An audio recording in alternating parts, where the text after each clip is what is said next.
मेरे प्यारे दोस्त, आज आपका अपना यूट्यूब चैनल जॉब टारगेट 32 में स्वागत है। देखिए, आज बायोलॉजी का चैप्टर पादप आकारिकी प्लांट मॉर्फोलॉजी से संबंधित कुछ इम्पॉर्टेंट क्वेश्चन यहाँ पे हम लेकर आ गए हैं। देखिए, आपका वीडियो में पूरा क्वेश्चन पादप आकारिकी प्लांट मॉर्फोलॉजी से रिलेटेड है। अगर आप इसको याद कर लेते हैं तो इससे ज़्यादा किसी भी एग्ज़ाम में नहीं पूछा जाएगा, क्योंकि ये जो वीडियो है ना, आपको 10 बुक से एग्जैक्ट किया हुआ है और इस वीडियो में आपको कॉन्सेप्ट के ज़रिए प्रत्येक क्वेश्चन को समझाया जाएगा। तो देखिए, आप वीडियो पे आइए। फर्स्ट क्वेश्चन आपका है, मूलांकुर से विकसित होने वाली जड़ें कहलाती है। हम तो याद करा के आपको रहेंगे, चाहे जे हो जाए। मूलांकुर से विकसित होने वाली जड़ें कहलाती है।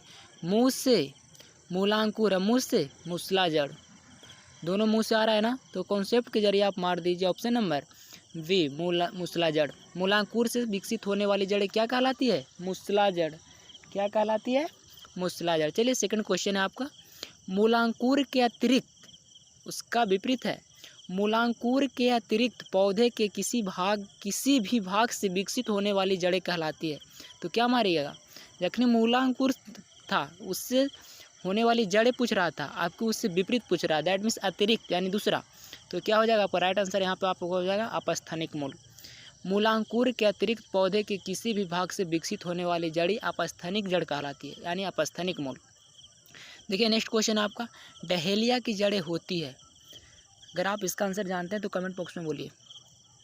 डहेलिया की जड़ें होती है। डहेलिया की जड़ें कंदील तथा पुलकित होती है। डहेलिया की जड़ें कैसी होती है? कंदील तथा पुलकित। कंदील तथा पुलकित। डहेलिया की जड़ें कंदील तथा पुलकित होती है। आपका तीसरा का राइट आंसर ये हो जाएगा। नेक्स्ट क्वेश्चन देखिए, ऊपरी रोही मूल मिलती है। ऊपरी रोही मूल मिलती है कहाँ से? ऊपरी रोही मूल मिलती है। ऊपरी रोही मूल मिलती है, आपको यहाँ पे राइट आंसर होगा आर्किड्स। आर्किड्स से ऊपरी रोही मूल आपको आर्किड्स से मिलती है। नेक्स्ट क्वेश्चन आपको, न्यूमेटाफोर्स प्रायः मिलती है। न्यूमेटाफोर्स प्रायः मिलती है। देखिए, नाश से न्यूमेटा यहाँ पे निकल रहा है। देखिए यहाँ पे क्या है? मैनग्रोव। यहाँ पे आधा ना आ रहा है, यहाँ पे आधा ना आ रहा है ना। न्यूमेटाफोर्स और मैनग्रोव, यानी न्यूमेटाफोर्स प्रायः मिलते हैं कहाँ से? मैनग्रोव पादपों से। राइट आंसर सी हो जाएगा। नेक्स्ट क्वेश्चन है, अवस्थफल मूल पाई जाती है। अवस्तंभ मूल पाई जाती है किसमें? अवस्तंभ मूल पाई जाती है, आपका राइट आंसर हो जाएगा गन्ने में। राइट आंसर बी हो जाएगा। अवस्तंभ मूल पाई जाती है गन्ने में। देखिए, नेक्स्ट क्वेश्चन आपका, स्तंभ मूल होती है। स्तंभ मूल होती है अस्तंभ। अस्तंभ अपस्थनिक, अस्तंभ अपस्थनिक, यानी स्तंभ मूल होती कहाँ? अपस्थनिक जड़े में। स्तंभ मूल होती कहाँ? अपस्थनिक जड़े में। राइट आंसर डी हो जाएगा। नेक्स्ट क्वेश्चन है, जड़ें विकसित होती है कहाँ से? जड़ें विकसित होती है कहाँ से? जड़ मूलांकुर से न विकसित होगा, यानी जड़ें विकसित होती है कहाँ से? मूलांकुर से। जब भी कोई बीज अंकुरित होगा तब तो जड़ विकसित होगा ना। जड़ें विकसित होती है मूलांकुर से। चलिए, नेक्स्ट क्वेश्चन है आपका, गाजर है एक क्या चीज? जड़, तना, पुष्प, पुष्पक्रम, क्या चीज है? गाजर है एक। गाजर देखिए भूमि के अंदर होता है ना, तो गाजर एक प्रकार का जड़ है, समझे? तो गाजर है एक क्या चीज? जड़। राइट आंसर ये हो जाएगा। नेक्स्ट क्वेश्चन है आपका, बरगद के पेड़ के तने से लटकने वाली मोटी जड़ें कहलाती है। बरगद के पेड़ के तने से लटकने वाली मोटी जड़ी कहलाती है कैसा? ये आपका कैसा जड़ी कहलाती है? ये आपका स्तंभ मूल कहलाएगा। क्या कहलाएगा? स्तंभ मूल। क्या कहलाएगा? स्तंभ मूल। राइट आंसर सी हो जाएगा। नेक्स्ट क्वेश्चन है, आलू का खाने योग्य भाग होता है। देखिए, खाने योग्य भाग से रिलेटेड जरूर कोई भी एग्जाम हो उसमें एक क्वेश्चन तो बनता है, इसलिए इसमें खाने योग्य भाग को दैट मीन्स लगभग 6 से 7 क्वेश्चन कराया गया है, उसको कम से कम आप याद रखिए, तो आपका एग्जाम तो टैली कर ही जाएगा ना। देखिए, आलू का खाने योग्य भाग है, अगर जानते हैं आप पहले से तो कमेंट में ज़रूर बताएं। आलू का खाने योग्य भाग होता है कौन? आलू का खाने योग्य भाग तना होता है। क्या होता है? तना होता है। राइट आंसर डी हो जाएगा। नेक्स्ट क्वेश्चन है आपका, पर्णकाय स्तंभ एक रूपांतरण है किसका? पर्णकाय स्तंभ एक रूपांतरण है किसका? पर्णकाय स्तंभ एक रूपांतरण है किसका? तना का। पर्णकाय स्तंभ एक रूपांतरण किसका? तना का। राइट आंसर बी हो जाएगा। चलिए अगर इसको स्क्रीनशॉट करना है तो स्क्रीनशॉट कर लीजिए, अन्यथा नेक्स्ट बढ़ते हैं।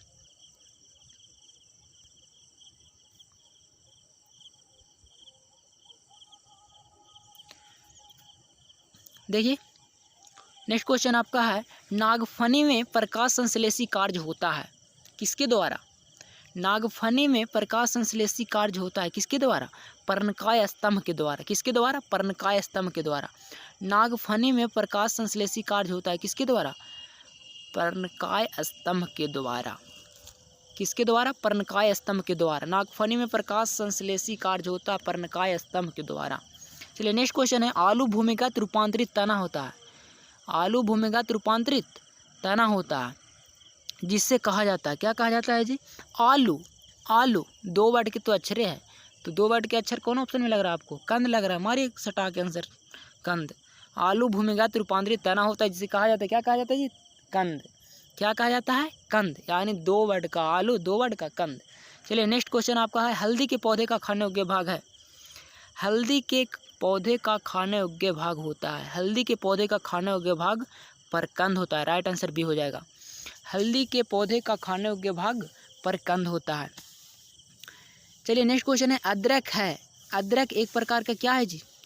अदरक एक प्रकार का राइजोव है। राइजोव है। अदरक एक प्रकार का राइजोव है। राइट आंसर बी हो जाएगा आपका। Right answer B, rhizome. Rhizome. अदरक है एक प्रकार का राइजोम। अदरक है एक प्रकार का क्या? राइजोम। क्या है? राइजोम। चलिए आगे बढ़िए।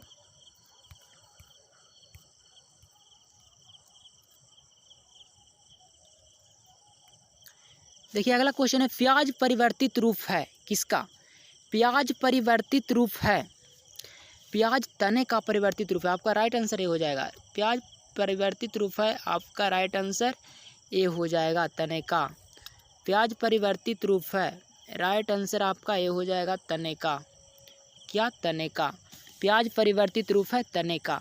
नेक्स्ट क्वेश्चन है, निम्न में से किसकी पत्ती में पर्णदल प्रायः न्यूनीकृत होता है? निम्न में से किसकी पत्ती में पर्णदल प्रायः न्यूनीकृत होता है? क्या होता है? न्यूनीकृत होता है। देखिए यहाँ पे आधा ना का बोध हुआ है ना। कौन ऑप्शन में आधा अक्षर आया है कौन? तो शुष्कोद्भिद आधा अक्षर आया है ना, तो यहाँ पे राइट आंसर आपको हो जाएगा डी, यानी शुष्कोद्भिद। क्या हो जाएगा? शुष्कोद्भिद। निम्न में से किसकी पत्ती में पर्णदल प्रायः न्यूनीकृत होता है? शुष्कोद्भिद। नेक्स्ट क्वेश्चन है आपका, वे पौधे जिनमें कभी पुष्प नहीं बनते हैं कहलाते हैं, क्या कहलाते हैं जी? अगर जानते हैं तो कमेंट में ज़रूर बोलिए।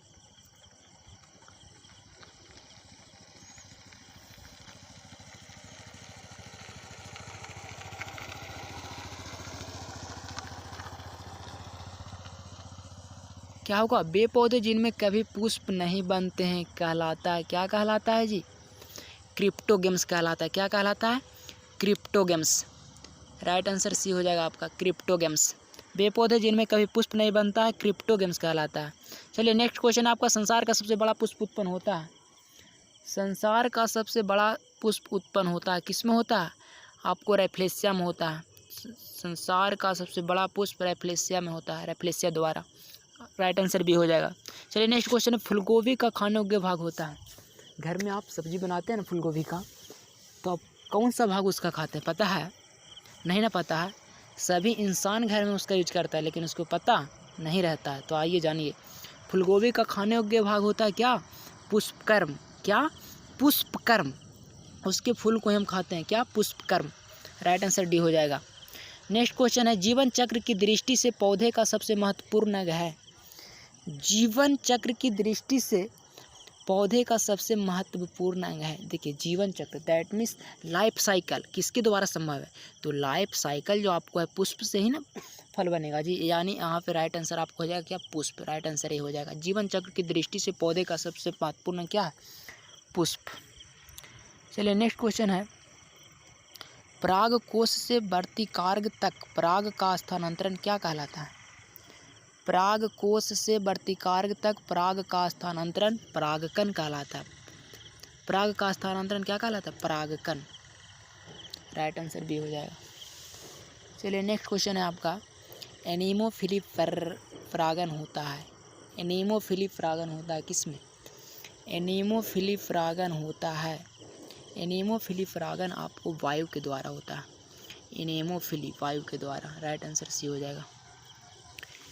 नेक्स्ट क्वेश्चन है एंटमोफिली परागण होता है। एंटमोफिली, एंटमोफिली आपका परागण कीटों के द्वारा होता है। एंटमोफिली परागण होता है कीटों के द्वारा, राइट आंसर आपका बी हो जाएगा। नेक्स्ट क्वेश्चन है ओ माय गॉड,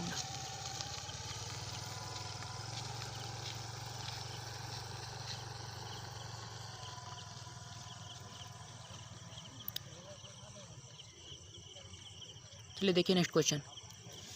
एंटमोफिली परागण होता है। एंटमोफिली परागण आपको कीटों के द्वारा होता है। एंटमोफिली परागण होता है कीटों के द्वारा। नेक्स्ट क्वेश्चन है जूफिली परागण होता है। देखिए परागण से रिलेटेड भी क्वेश्चन है, प्रत्येक एग्जाम में पूछा जाता है। प्रत्येक एग्जाम में परागण से रिलेटेड क्वेश्चन पूछा जाता है और बहुत कन्फ्यूजिंग क्वेश्चन है, इसलिए यहाँ पे आप कर लीजिए कॉन्सेप्ट के जरिए। आपको हम तो याद करवा देंगे एकदम, पक्का गारंटी है। जूफिली परागण होता है किसमें जी? जैसे जंतु है जैसे जूफिली, जैसे जंतु है जैसे जूफिली। जूफिली परागण होता है किसमें? जंतुओं द्वारा। जूफिली परागण होता है किसके द्वारा? जंतुओं द्वारा, राइट आंसर ये हो जाएगा। चलिए ऑर्निथोफिली परागण होता है। नेक्स्ट क्वेश्चन आपका है ऑर्निथोफिली परागण होता है। ऑर्निथोफिली परागण होता है किसके द्वारा जी? ऑर्निथोफिली परागण होता है, ऑर्निथोफिली परागण होता है पक्षियों द्वारा, राइट आंसर आपका हो जाएगा ए। ऑर्निथोफिली परागण होता है पक्षियों द्वारा। ऑर्निथोफिली परागण होता है किसके द्वारा? पक्षियों द्वारा। चलिए नेक्स्ट क्वेश्चन आपका जल द्वारा परागण कहलाता है। जल द्वारा परागण कहलाता है, क्या कहलाता है जी? जल द्वारा परागण आपको हाइड्रोफिली कहलाता है। क्या? हाइड्रोफिली। जल द्वारा परागण कहलाता है क्या? हाइड्रोफिली, राइट आंसर बी हो जाएगा। चलिए नेक्स्ट क्वेश्चन आपको जो परागण बंद पुष्प में होता है क्या कहलाता है? जो परागण बंद पुष्प में होता है क्या कहलाता है? देखिए बंद का बात आ रहा है ना, तो क्लिस्टो, क्लिस्टो यानी लास्ट, क्लिस्टो, क्लिस्टो यानी लास्ट, लास्ट माने अंतिम यानी अंत, अंत बंद, अंत बंद यानी जो परागण बंद पुष्प में होता है क्या कहलाता है? क्लिस्टोगैमी, राइट आंसर ये हो जाएगा। क्या? क्लिस्टोगैमी। चलिए नेक्स्ट क्वेश्चन है वर्तिकार्ग सदैव खुरदरा एवं चिपचिपा होता है। वर्तिकार्ग सदैव खुरदरा एवं चिपचिपा होता है किसमें? कीट परागित पुष्पों में। किसमें? कीट परागित पुष्पों में, राइट आंसर आपको बी हो जाएगा। कीट परागित पुष्पों में वर्तिका सदैव खुरदरा एवं चिपचिपा होता है। चलिए नेक्स्ट क्वेश्चन आपको है निषेचन के पश्चात बीजों के बीजावरण विकसित होते हैं किसमें जी? निषेचन के पश्चात बीजों के बीजावरण विकसित होते हैं। बीजावरण, अध्यावरण, बीजावरण, अध्यावरण, आपका राइट आंसर हो जाएगा अध्यावरण। देखिए दोनों वर्ड रिलेटेड है एक दूसरे से, बीजावरण, अध्यावरण, बीजावरण, अध्यावरण यानी निषेचन के पश्चात बीजों के बीजावरण विकसित होते हैं अध्यावरणों से। चलिए नेक्स्ट क्वेश्चन आपको है द्वीप निषेचन मुख्य लक्षण है। द्वीप निषेचन मुख्य लक्षण है यानी डबल फर्टिलाइजेशन का मुख्य लक्षण क्या है जी? डबल फर्टिलाइजेशन का मुख्य लक्षण है जो कि ऑप्शन में दिख रहा है, क्या हो जाएगा राइट आंसर? बोलिए। राइट आंसर आपको हो जाएगा डी, आवृत बीजियों का। किसके? आवृत बीजियों का, राइट आंसर डी हो जाएगा आपको, आवृत बीजियों का। द्वीप निषेचन मुख्य लक्षण है किसका? आवृत बीजियों का। देखिए नेक्स्ट क्वेश्चन आपको है बिना निषेचन के एक अंडाशय के फल में विकसित होने को क्या कहते हैं? बिना निषेचन के एक अंडाशय के फल में विकसित होने को क्या कहते हैं? बिना निषेचन के एक अंडाशय के फल में विकसित होने को क्या कहते हैं? फार्निथोकार्पी। क्या? फार्निथोकार्पी, राइट आंसर आपको बी हो जाएगा। बिना निषेचन के एक अंडाशय के फल में विकसित होने को फार्निथोकार्पी कहते हैं, फार्थिनोकार्पी कहते हैं, फार्निथोकार्पी। चलिए नेक्स्ट क्वेश्चन है एक शतफल परिवर्तित होता है। एक शतफल परिवर्तित होता है किससे? एक शतफल परिवर्तित होता है अंडाशय से, राइट आंसर ये हो जाएगा। अगर आपको स्क्रीनशॉट करना है तो स्क्रीनशॉट कर लीजिए, नहीं था आगे बढ़ते हैं।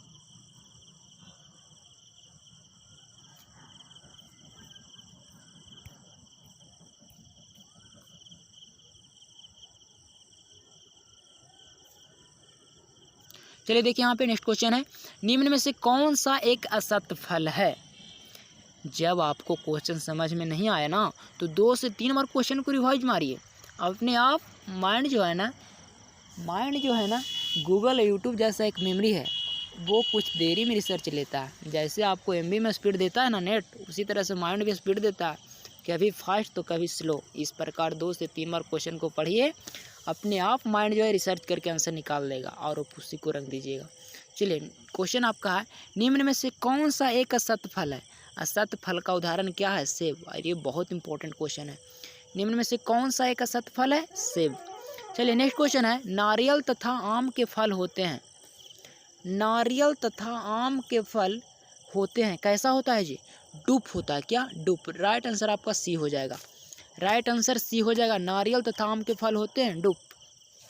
चलिए नेक्स्ट क्वेश्चन है, पके हुए आम का खाने योग्य आकारिकी भाग होता है।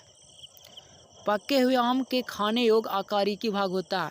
हम बताइए कि पके हुए आम का कौन सा भाग खाते हैं? तो अंदर का भाग ही ना खाते हैं। कैसा भाग खाते हैं जी? बीज का ही भाग खाते हैं ना। ऊपर वाला तो छिलका ही होता है, सबसे अंदर तो बीज हो जाता है, यानी मध्य भाग खाते हैं ना। कैसा भाग खाते हैं? मध्य भाग, यानी मध्य फल वित्ती आपका राइट आंसर हो जाएगा। क्या?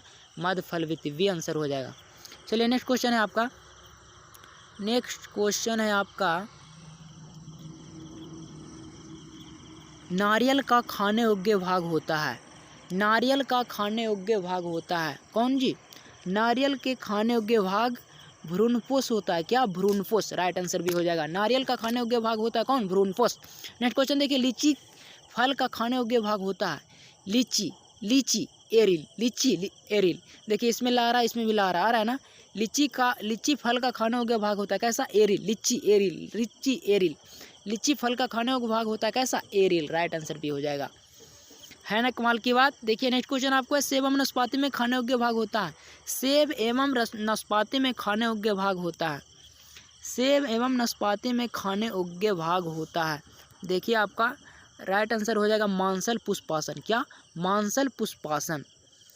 मांसल पुष्पासन आपका आंसर हो जाएगा डी, मांसल पुष्पासन। सेब एवं नाशपाती में खाने योग्य भाग मांसल पुष्पासन होते हैं। चलिए नेक्स्ट क्वेश्चन देखिए, नेक्स्ट क्वेश्चन आपको है, नाशपाती में कौन सा भाग खाया जाता है? नाशपाती का कौन सा भाग खाया जाता है? आगे ना हम लोग पढ़े, सेब एवं नाशपाती का कौन सा भाग खाया? तो मांसल पुष्पासन। तो इसमें क्या हो जाएगा राइट आंसर? इसमें मांसल पुष्पासन न देके गुदेदार पुष्पासन दिया है। दैट मीन्स राइट आंसर आपको हो जाए कौन? ए। नाशपाती का खाने योग्य भाग कौन होता है? गुदेदार पुष्पासन। चलिए देखिए नेक्स्ट क्वेश्चन आपको है, किस पौधे में बीज होता है लेकिन फल नहीं? वाह गजब की बात है जी। किस पौधे में बीज होता है लेकिन फल नहीं? ये तो आईएएस का क्वेश्चन है, इंटरव्यू का, आईएएस इंटरव्यू का क्वेश्चन दे दिया। वाह, किस पौधे में बीज होता है लेकिन फल नहीं? तो राइट आंसर आपका हो जाएगा साइकस, ऑप्शन नंबर डी। किस पौधे में बीज होता है लेकिन फल नहीं? साइकस। याद रहे, भूलिएगा नहीं। क्या? साइकस। चलिए नेक्स्ट क्वेश्चन है, बीज विकसित होता है कहाँ से जी? बीज से बीज, बीज से बीजांड, बीज से बीज, बीज से बीजांड। आंख मूंद के राइट आंसर मारिए भी। बीज विकसित होता है बीजांड से। चलिए नेक्स्ट क्वेश्चन आपको है, सजीव परजक अंकुरन किसमें पाया जाता है? सजीव परजक अंकुरन किसमें पाया जाता है? सजीव परजक अंकुरन किसमें पाया जाता है? तो आपको राइट आंसर हो जाएगा राइजोफोरा में। कहाँ? राइजोफोरा में। सजीव परजक अंकुरन किसमें पाया जाता है? तो राइजोफोरा में। किसमें? राइजोफोरा में। आंसर आपको हो जाएगा बी। चलिए नेक्स्ट क्वेश्चन है आपको, अधोभूमिक अंकुरन, अधोभूमिक अंकुरन पाया जाता है। अधोभूमिक अंकुरन पाया जाता है किसमें जी? अधोभूमिक अंकुरन पाया जाता है किसमें जी? देखिए अधोभूमिक, अधो माने आधा, आ रहा है कि नहीं? अधोभूमिक माने आधा, मक्का में आधा है ना। अधोभूमिक, अधोभूमिक आधा का सेंस लग रहा है। अधोभूमिक मक्का, मक्का में तो आधा का ही है ना। अधोभूमिक और मक्का, यानी अधोभूमिक अंकुरन पाया जाता है किसमें? मक्का में। किसमें? मक्का में। राइट आंसर आपका हो जाएगा मक्का। चलिए नेक्स्ट क्वेश्चन आपको है, भूमपोरिक अंकुरन पाया जाता है किसमें? भूमपोरिक अंकुरन पाया जाता है किसमें? भूमपोरिक अंकुरन पाया जाता है किसमें जी? तो भूमपोरिक अंकुरन आपको आरंडी में पाया जाता है। किसमें? आरंडी में। भूमपोरिक अंकुरन पाया जाता है किसमें? आरंडी में। देखिए अधोभूमिक और भूमपोरिक बहुत इंपॉर्टेंट क्वेश्चन है, कंफ्यूज नहीं होइएगा। अधोभूमिक का है मक्का आंसर मारिएगा, भूमपोरिक का है अरण्य मारिएगा आंसर। चलिए नेक्स्ट क्वेश्चन आपका है, निम्नलिखित में से कौन सा एक कीटाहारी पादप है? निम्नलिखित में से कौन सा एक कीटाहारी पादप है? तो आपका राइट आंसर हो जाएगा क्या? घटपर्णे। क्या? घटपर्णे। Option number B. निम्नलिखित में से कौन सा एक कीटाहारी पादप है? घटपर्णे। चलिए, आपका वीडियो यहीं पे एंड होता है। अगर वीडियो अच्छा लगे तो लाइक, शेयर और कमेंट करना ना भूलें। साथ में अगर आपको वीडियो अच्छा लगता है तो चैनल को सब्सक्राइब करें और कमेंट में बोलें जैसा रहे